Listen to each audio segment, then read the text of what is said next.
So video game movies in general don't really have the best track record. I mean, it's a pretty difficult transition unless you are making one based on like one of those interactive story games, but that's already basically a movie with worse graphics, in most cases.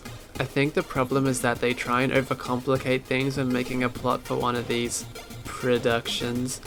I mean, holy shit, look at the Mario Brothers movie. Not the sort of direction I thought it would go in. Monkey! When the game story spreads itself thinner than my faith in humanity, they need to make up a lot of shit to fill in the gaps. I think Mortal Kombat was the only adaptation that really got it. What happens in those games? A lot of fighting. What happens in the movie? A lot of fucking fighting. Seriously, the entire second act of that film is just one fight scene after the other. Just like the game. Of course there's more to it than that, but they got the fundamentals down. I guess the first Resident Evil movie gets a special mention too for having zombies, government cover-ups, and another monster from the game. But who knows what the fuck is going on with those movies these days. The one I really had hope for was the Prince of Persia film. I love the Sands of Time trilogy. I could forgive the fact that they gave the prince a name, but the poorly shot parkour, annoying / useless side characters and only kinda to do with the original game's plot sorta ruined the whole experience for me. I'm really glad they included the ostrich racing from the games though.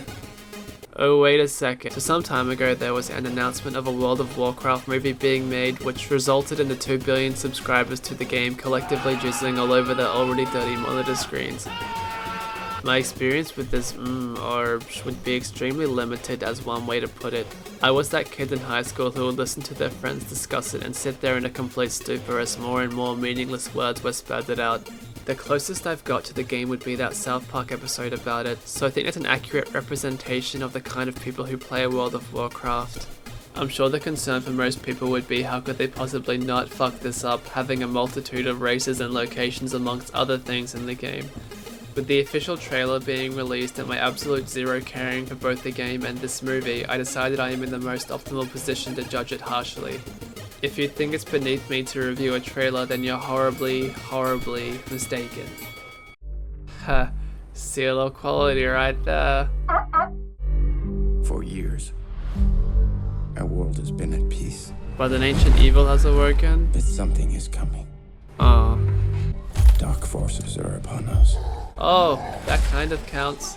See, they showed his ears just to make it clear that he isn't an elf despite being so attractive. Then they showed this 12-year-old, which is clearly a representation of a low-level character. Genius. I actually can't tell if that's cute or terrifying. If it isn't obvious enough already, this film looks to be extremely CGI intensive, which I've already seen a lot of people complaining about. I found this sort of shit really distracting in the Hobbit movies when the practical effects and makeup looked really good in the original Lord of the Rings trilogy. I guess in this film though it'd be difficult to do practical makeup for 8-foot steroid-abusing orcs. Props to having actual humans in this however, they really help me relate with the characters. It's fucking with me a little bit that the orcs appear to be far more sensitive though. So it looks like these brown orcs need to work with the humans to stop the green orcs. They're beasts. They should all be destroyed. Seems like some deep racial issues. Rev up those Twitters, boys and girls. I guess this is something I should bother to look up. Oh, that's simple enough. Then beyond this, things are getting interspecial. I don't know about you, but I wouldn't want that mouth anywhere near my downstairs special place. My god, I hope that's not the final release of that shot. Is this really the best green screen you can get with a $100 million budget? Lighting is kind of important, guys. Damn, getting biblical now. Oh, Gandalf did it first.